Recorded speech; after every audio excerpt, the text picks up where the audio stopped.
She was cast down to die, abandoned on a forbidden world where silence reigned eternal. But in the ruins, she found him, the planet's only survivor, a human who refused to break. And in that moment, exile became destiny, and death became the beginning of forbidden love.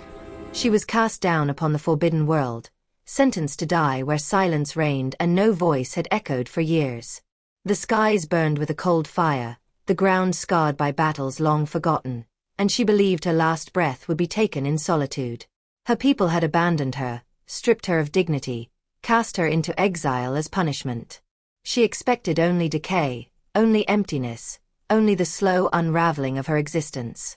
Yet as she wandered through ruins, her heart heavy with despair, she felt something stir, a presence, faint but undeniable. He appeared from the shadows, a human survivor, the last living soul upon this world. His body bore scars of survival, his eyes carried the weight of solitude, yet his stance was unbroken. She froze, disbelief flooding her veins. How could he exist here, where death had claimed all others? He studied her with suspicion, his silence heavy, his gaze piercing. She expected rejection, expected hostility, expected him to turn away. Yet he did not. He stood firm, his presence undeniable, his existence a defiance against the decree that had sentenced her. Her breath trembled, her heart racing. She had been taught that humans were fragile, irrational, doomed to fall quickly.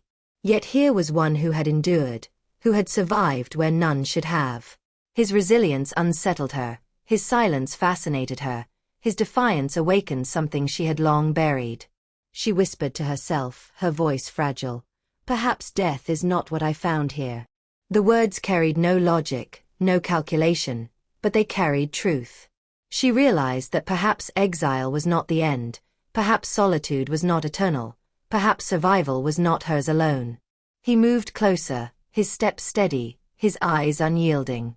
She felt her defenses crack, her certainty dissolve, her soul awaken. She had expected only silence, yet now she heard the sound of his breath, the weight of his presence, the undeniable truth of his survival. She realized that perhaps humans carried something her people did not: emotion unbound, courage unmeasured, love beyond logic.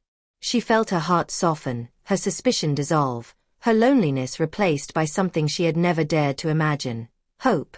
The ruins around them shimmered with faint starlight, the silence heavy, the moment eternal. She had been sentenced to die, abandoned to solitude, denied love. Yet now she had found him, the planet's only survivor, a human who refused to break. She realized that perhaps death was not her fate, perhaps exile was not her end, perhaps survival was not hers alone. She realized that perhaps she had found something greater, something unforgettable, something eternal. She had expected the silence of exile to consume her, but now the silence was broken by his presence. The human survivor moved through the ruins with a steadiness that unsettled her, his eyes carrying both suspicion and warmth, his voice unshaken even when speaking of pain. She found herself drawn to him, not by logic but by something deeper, something her people had long denied.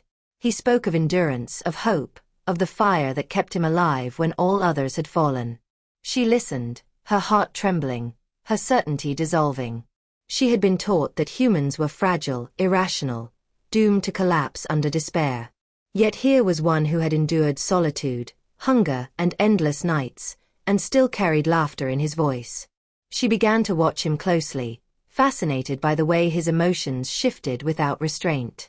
He could speak of sorrow and still smile, could recall loss and still find hope, could bleed and still stand.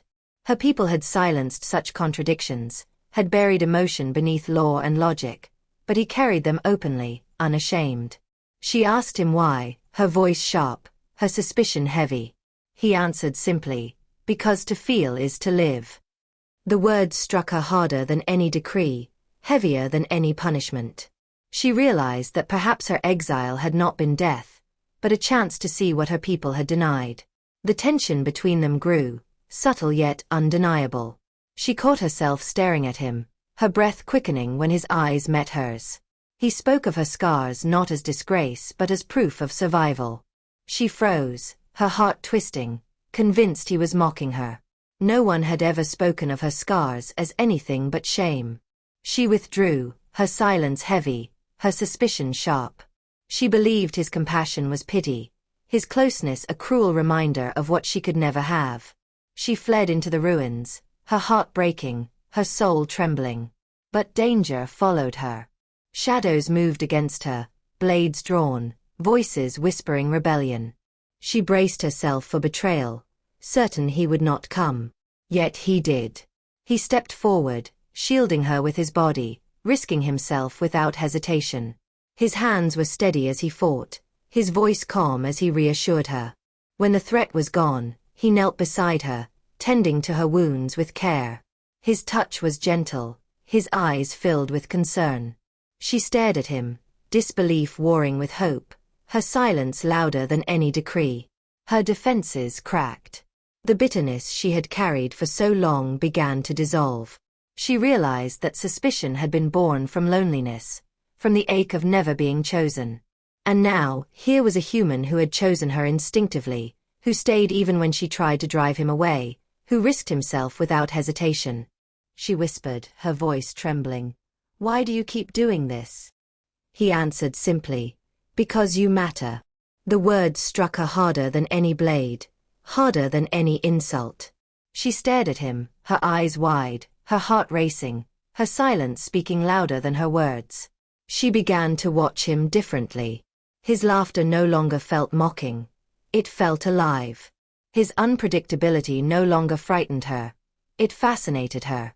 She found herself drawn to his warmth, to the way he spoke without calculation, to the way he touched her hand without hesitation. She realized that humans carried something her people did not: emotion unbound, love unmeasured, courage born not of logic but of heart. The ruins became less silent, less heavy, less eternal. She found herself speaking more, her voice softer, her heart lighter. She confessed fragments of her past, her exile, her scars.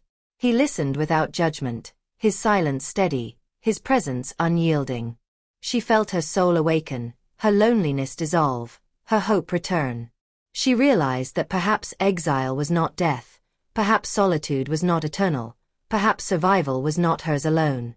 One night, she whispered, her voice fragile yet certain, "You confuse me, human, but I cannot stop wanting you."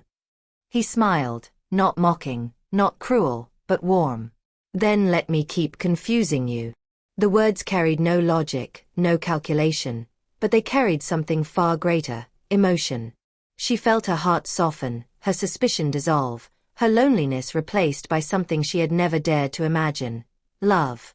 The decree of exile had been meant to end her story, but now the council's shadow loomed again, demanding that she remain bound to death and solitude, forbidding the bond that had begun to grow. Their voices were sharp, their logic unyielding, their tradition heavy as iron. She stood trembling, her scars visible, her silence louder than their words. For a moment she considered surrender, considered retreating into the safety of obedience, but before she could speak I stepped forward, my voice steady, my presence unyielding. I declared that my love was not mistake, not fantasy, not weakness. I told them that beauty was not theirs to define, that scars were not shame but survival, that she was more than their mockery, more than their law, more than their fear. The chamber of ruin echoed with disbelief. They pressed harder, their logic relentless, their tradition unshaken. Yet I did not falter. I spoke of humanity, of emotion, of courage. I told them that humans did not measure worth in crowns or scars, but in the heart that endured, in the soul that refused to break. I told them that she had been bound by duty, mocked by her people, denied love, but to me she was radiant, powerful, unforgettable. My words carried no calculation, no strategy, but they carried something greater: truth born of love. She stared at me, her eyes wide, her breath caught. No one had ever spoken for her. No one had ever defied the council for her. No one had ever risked themselves to claim her. She felt her world shift, her armor crack, her soul awaken. The bitterness that had haunted her dissolved, replaced by devotion, by hope, by the certainty that she was no longer alone. She realized that humans were different, that they saw beyond scars, beyond rejection, beyond fear. They saw with their hearts, and in that vision, she was not mocked, not discarded, not forbidden. She was chosen. The council demanded silence, demanded obedience, demanded that I step back. But she no longer heard them. All that mattered was the man before her, the human who had risked everything to stand beside her. She stepped closer, her voice trembling but strong. "You confuse me, human," she whispered. "But you have given me something I never believed I could have." I met her gaze, my eyes unwavering, my presence steady. "Then let me keep giving it to you." The silence grew heavier, the moment eternal. She reached for my hand, her fingers trembling, her scars visible, her vulnerability laid bare. I took her hand without hesitation, my grip firm yet gentle, a promise without words. The council gasped, their disbelief shattered by the undeniable truth before them. She was no longer the woman sentenced to die, no longer the exile silenced by tradition. She was a woman who had chosen, and she had chosen me. Her heart melted, her soul ignited, her world forever changed. She whispered, her voice soft but powerful, "I was sentenced to die, but you gave me life." My answer was simple, my voice steady, my words unforgettable. "And I will never let you go." The ruins shimmered under starlight, the silence heavy, the moment eternal. She had been bound by duty, mocked by her people, denied love. But now she was chosen, loved, cherished. The human had shown her that beauty was not in perfection, not in fear, not in cruelty, but in courage, in vulnerability, in love. And in that truth, she found herself reborn.